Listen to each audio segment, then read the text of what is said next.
con nosotros a esta hora la exministra de Agricultura, Cecilia López, que andaba muy reservada por estos días. Doctora Cecilia, qué gusto tenerla en Caracol Radio. Buenos días. Muy buenos días, Gustavo. Qué placer hablar con ustedes. ¿Y usted cuántas veces vio al presidente cuando fue ministra? Aparte de los consejos, ¿no? No. Pues hablar. La primera vez fue cuando renuncié, ¿se acuerda? Y me retiraron el proyecto de decreto que me hizo retirar, o de expropiación express, y después cuando me echaron. Bueno, eso sí. ¿Y cuando le echaron, cómo le echaron? Es que nos quedamos con esa duda. No, pues mire, la verdad fue que él fue muy amable y dijo que la verdad era que pues la salida obedecía que se había roto la coalición, y yo le dije, pero ¿cómo así? Sí, a mí no me nombró nadie distinto a usted, yo no tengo nada que ver ni con el Partido Liberal, ni con nada de esto. Entonces le digo que era que yo representaba el establecimiento y que esa relación se había roto. Pero fue muy cordial, fue una conversación amable, en donde pues obviamente yo que he pasado, este era mi sexto gobierno, sé que el presidente tiene libertad de hacer esas cosas.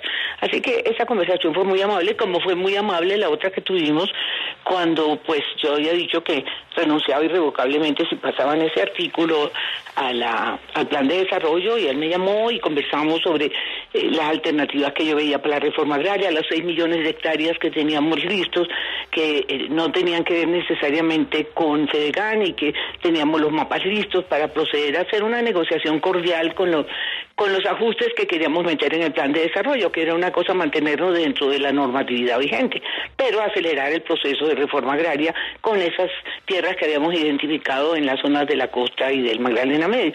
Fueron dos conversaciones cordiales, la verdad. Doctora Cecilia, uno pensaría, me atrevería a pensar que usted sigue entendiendo y valorando las necesidades del cambio que propone el presidente, pero ¿tiene reparos en la manera en que se están haciendo las cosas? Sí, yo realmente sigo con el mismo compromiso por el cual llegué al gobierno. Hoy me sorprendió un comentario de que no nos quiere, que salió en un medio de comunicación, que no nos quiere ni a Alejandro, ni a José Antonio y a mí. Y me sorprende porque la verdad es que nosotros llegamos al gobierno no por compromisos ideológicos, sino por compromisos con el programa. Yo sigo creyendo en el cambio y que un gobierno de izquierda puede más fácilmente hacer el cambio. Con el que tengo diferencias que las expresé estando en el gobierno, y que creo que es importante volver a mostrarlas para que se entiendan como un aporte, no como una crítica.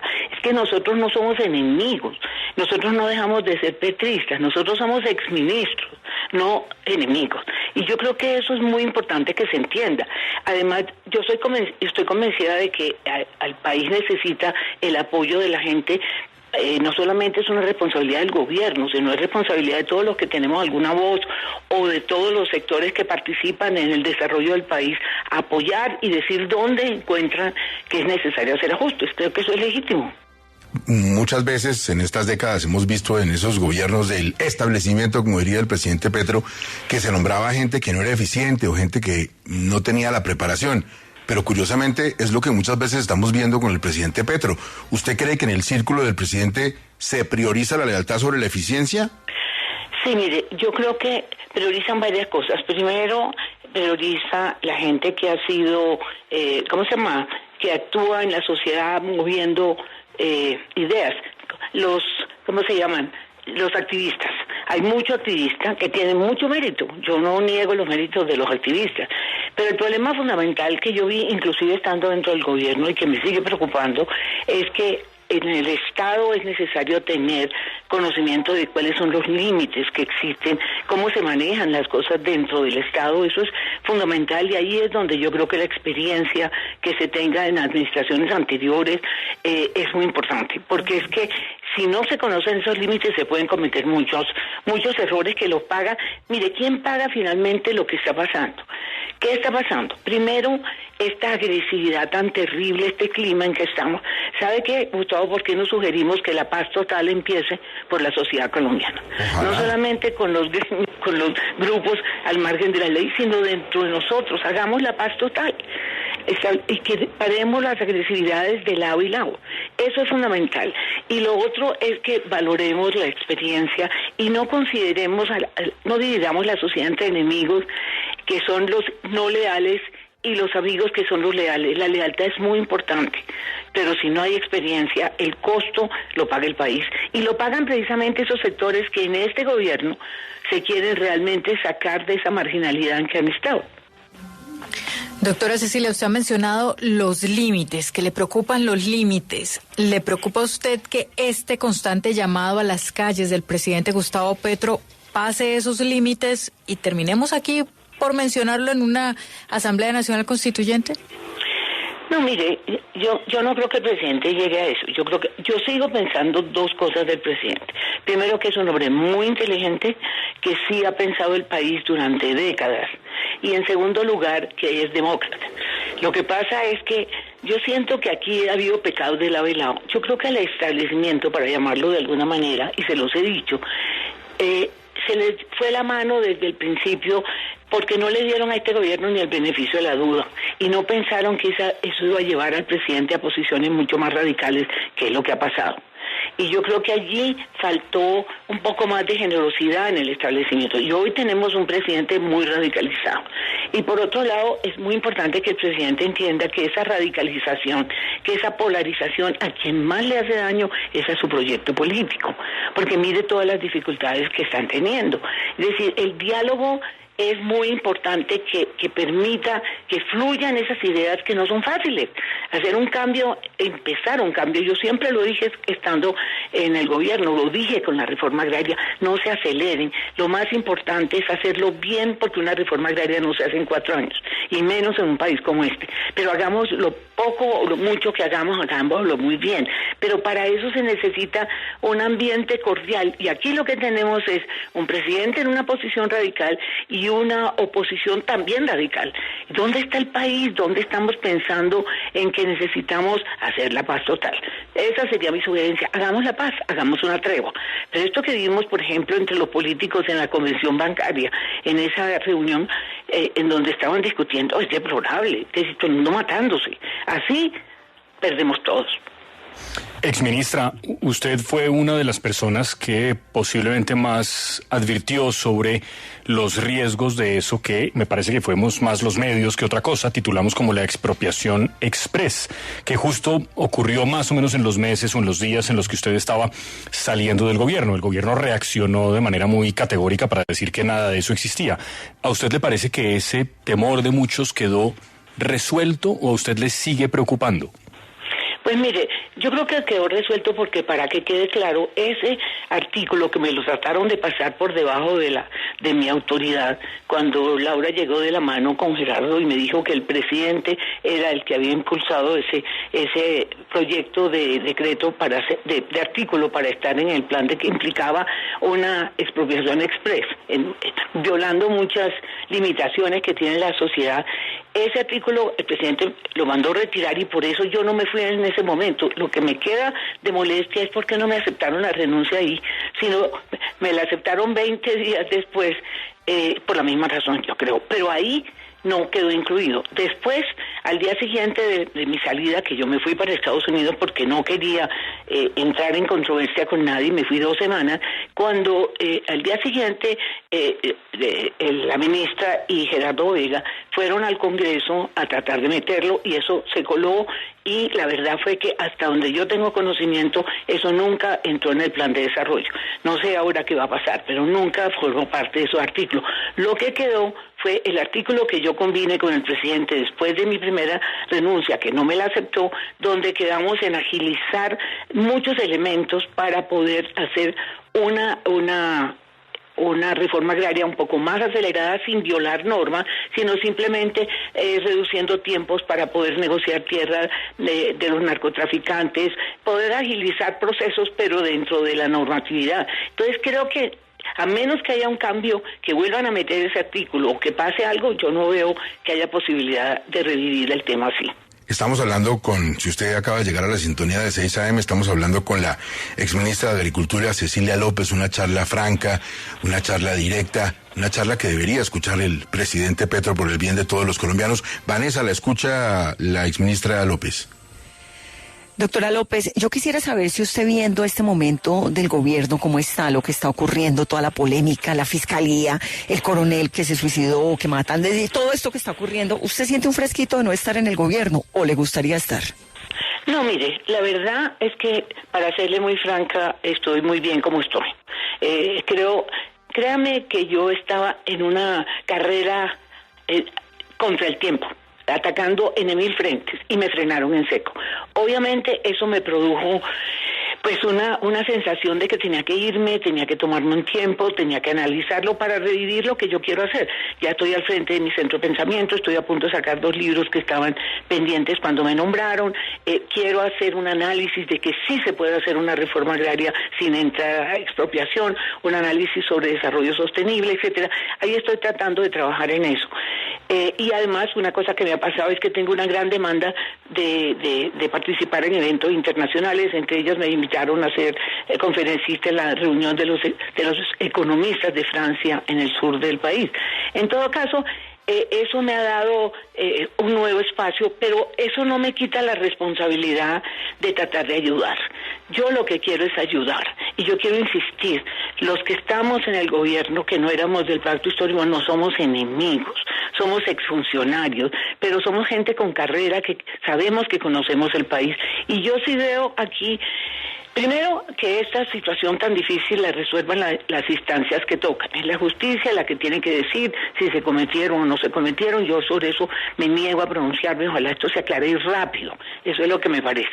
Pero yo sí veo 2 o 3 temas serios que me gustaría que el presidente los escuchara.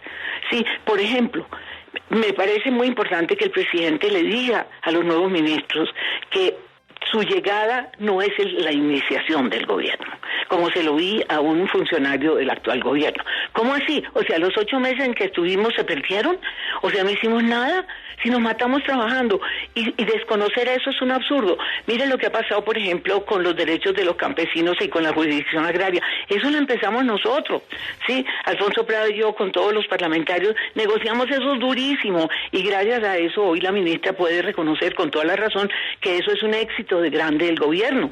Pero nosotros empezamos el proceso, y así habrá muchos otros ejemplos. Entonces, primero, si cada vez que cambia un gabinete se borra todo lo que se hizo y se toma como iniciación del gobierno, miércoles van a perder, en este caso pueden perder 1 año, 8 o 9 meses de nuestro trabajo, más 2 o 3 meses mientras se ajustan, que es lo normal, 1 año. Entonces, si el próximo cambio de gabinete se toma que hay que borrar lo anterior, ¿en qué quedamos? Eso es lo primero. La segunda observación que yo hago es algo que me preocupa mucho y que la he entendido mejor. La vi cuando estaba en el gabinete, pero ahora la entiendo mejor. Ese desprecio que hay en el gobierno en general por la economía, como si eso fuera solo un problema del Ministerio de Hacienda. Perdónenme, la economía es fundamental para la transición energética, para el desarrollo de la agricultura, para todo. Y ahora entendí dónde está el problema. El problema es que en el gobierno se entiende por economía la política neoliberal. ¡Qué error! La política neoliberal, el neoliberalismo es una escuela de pensamiento, y la economía es una disciplina en la que caben toda clase de posturas distintas sobre el papel del mercado, el papel del Estado.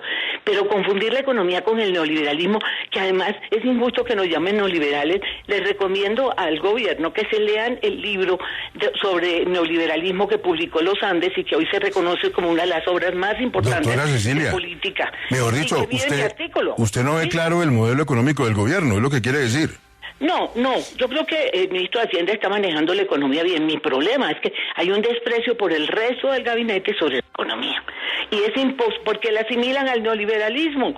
No, por Dios, esa es una escuela y que hemos combatido los 3, que nos sacaron y que nos calificaron de neoliberal. Pero despreciar la economía limita la transición energética, limita el crecimiento del sector agropecuario, limita todo el desarrollo de los otros sectores. Eso me parece que sería un debate interesante que debería darse dentro del mismo gobierno. Sí.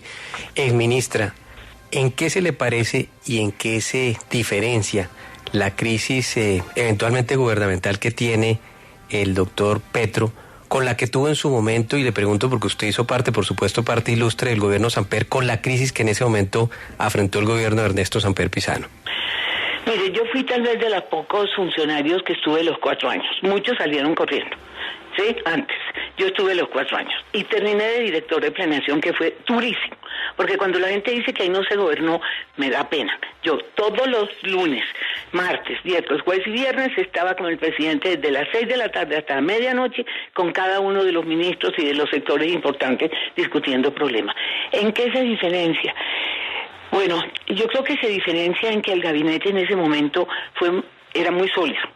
Era un gabinete muy, muy sólido. Aquí hay que esperar a ver cómo se ubica este nuevo, pero cambiaron muy rápido. Es que ha habido 2 cambios en muy poco tiempo. Allá hubo un gabinete muy sólido con nombres que todos conocen: José Antonio Campos, Guillermo Perry, ¿cómo se llama?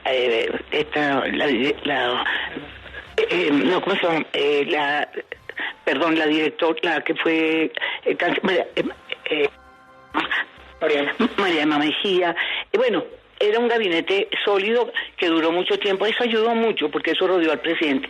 La otra cosa, que es una lección que sí le quisiera dar al sector privado, es que en un momento crítico fueron los cacaos, con algunos gremios, los que sostuvieron al gobierno bajo la idea de que era mucho más grave que se cayera un presidente en la historia colombiana a que se mantuviera un gobierno.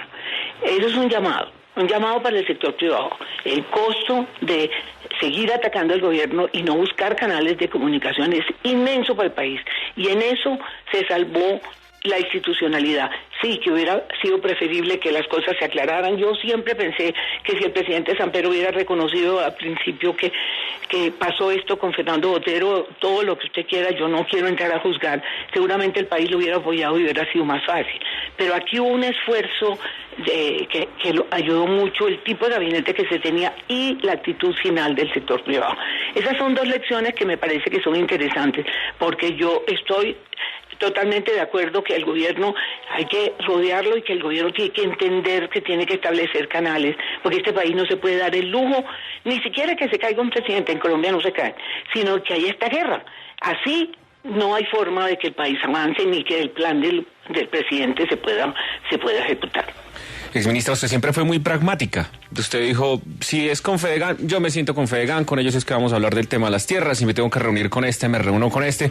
Pero el fin de semana, en la cumbre bancaria, vimos cómo la nueva ministra de Agricultura le dijo a todos los banqueros en su cara que eran unos usureros. En ese caso en particular, yo le quiero preguntar a usted cómo ve eso. ¿Le preocupa el tema de la nueva ministra, que las cosas se puedan echar para atrás? Usted lo acaba de mencionar, la relación con el sector privado es fundamental y lo que hemos visto de ellos es como mucha pugnacidad y de frente.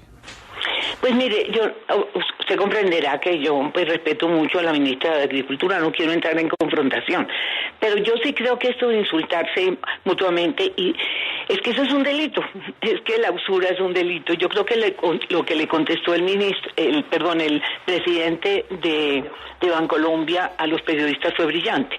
Cuando le preguntaron, ¿usted por qué no le revivió a la ministra? Él dijo, porque si yo fuera usurero ya estaría en la cárcel. Me parece que fue contundente. Me parece que esas son expresiones que no caben. Yo creo que a veces es producto de esta visión tan negativa hacia el sector privado. Mire, el país no funciona si todos los sectores no se ponen de acuerdo en unas cosas elementales. Ahora, me preocupa la marcha de hoy, ojalá sea pacífica, todo el mundo tiene derecho a expresarse, pero que esto sirva para que ya se desahogue. Ya el presidente se desahogó, estuvo muy fuerte en su marcha, espero que también aquí se desahoguen sin que causen ninguna inestabilidad, pero por Dios, júntense. Mire, no hay derecho que el precio de este ambiente tan terrible lo estén pagando precisamente esos sectores que queríamos ayudar, los pobres, los indígenas, los afro. ¿Cómo así? Esos son los que están pagando el precio. Yo sí hago un llamado a la paz total aquí, en la sociedad colombiana. ¿El presidente es un hombre terco o excesivamente independiente? Yo creo que el presidente es muy independiente.